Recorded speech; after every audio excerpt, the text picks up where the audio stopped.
मैं दुनिया भुला दूंगा तेरी चाहत में। ऐ दुश्मन जमाना हमें ना भुलाना, मैं खुद को भुला दूंगा तेरी चाहत में। मैं दुनिया भुला दूंगा तेरी चाहत में।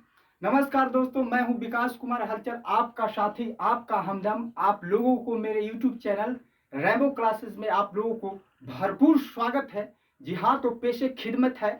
आज आप लोगों के सामने मैं एक टॉपिक लेकर आया हूं अंग्रेजी का, जिसका नाम है ग्रामर। जी हाँ, तो किसी भी लिटरेचर, किसी भी साहित्य, किसी भी भाषा को पढ़ने के पहले सबसे पहले हमको ग्रामर की नॉलेज होना अति आवश्यक है। जी हाँ दोस्तों, चाहे वह भाषा आपका अंग्रेजी हो, चाहे वह भाषा आपका हिंदी हो, सबसे पहले किसी भी भाषा की जानकारी होने के पहले सबसे पहले हम ग्रामर को ही क्यों अध्ययन करते हैं और क्यों जानना चाहिए व्याकरण के बारे में, क्यों अति आवश्यक है, ये मैं आप लोगों को बताता हूं सर। जी हाँ, तो ऐसे कहा जाता है कि ग्रामर जो होता है किसी भी साहित्य का, किसी भी लैंग्वेज का, किसी भी भाषा का बैकबोन होता है। It is the backbone of any literature and any language. जी हाँ, ग्रामर जो होता है किसी भी भाषा का एक रीढ़ का हड्डी होता है। Without grammar you can't speak, you can't read and you can't write correctly. जी हाँ, ग्रामर के बिना ना तो आप सही लिख सकते हैं, ना तो सही बोल सकते हैं, ना तो सही पढ़ सकते हैं। इसलिए अब ग्रामर की नॉलेज होना अति आवश्यक है। तो सबसे पहले समझते हैं सर कि अंग्रेजी में ग्रामर की परिभाषा क्या है। What is the definition of grammar in English. जी हाँ सर, तो अंग्रेजी में ग्रामर की परिभाषा को देखने के लिए सबसे पहले हम बोलते हैं सर, इसको परिभाषा है कि a grammar is a method. Grammar एक विधि होता है through which we know how to read, write and speak correctly. जी हाँ, ग्रामर एक वैसा मेथड होता है, एक वैसा विधि होता है जिसके द्वारा हम शुद्ध बोलना, शुद्ध पढ़ना, शुद्ध लिखना समझते हैं। यानी कहने का मतलब बिना ग्रामर के आप ना तो शुद्ध बोल सकते हैं और ना ही शुद्ध लिख सकते हैं, बिना ग्रामर के। जी हाँ, आप शुद्ध नहीं बोल सकते हैं, शुद्ध नहीं पढ़ सकते हैं, शुद्ध नहीं लिख सकते हैं। लेकिन आप यदि ग्रामर नहीं जानते हैं तो वो लिखना आप लिख सकते हैं,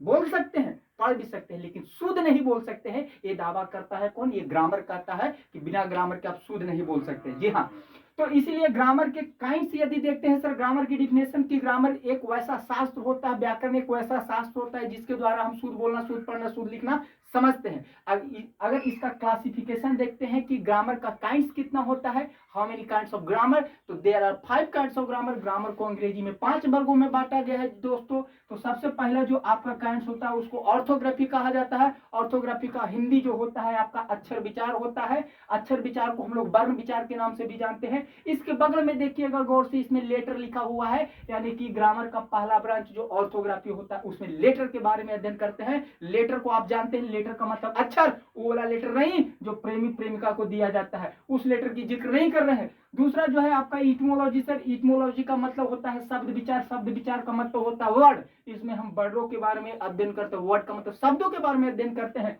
तीसरा जो काइंड्स होता है ग्रामर का वो सिंटेक्स होता है। सिंटेक्स का मतलब वाक्य विचार होता है। वाक्य विचार में हम लोग सेंटेंस के बारे में अध्ययन करते हैं। सेंटेंस का मतलब वाक्य होता है, वाक्य के बारे में अध्ययन करते हैं, उसको सेंटेंस कहा जाता है सर। चौथा जो होता है आपका प्रोसोडी होता है। प्रोसोडी का हिंदी मीनिंग होता है छंद विचार। छंद विचार का मतलब होता है रिदम। रिदम समझते हैं सर, ताल या लय जिसको कहा जाता है। पांचवा जो है सर आपका पंचुएशन। पंचुएशन का मतलब चिन्ह विचार होता है। चिन्ह विचार अर्थात सिंबल।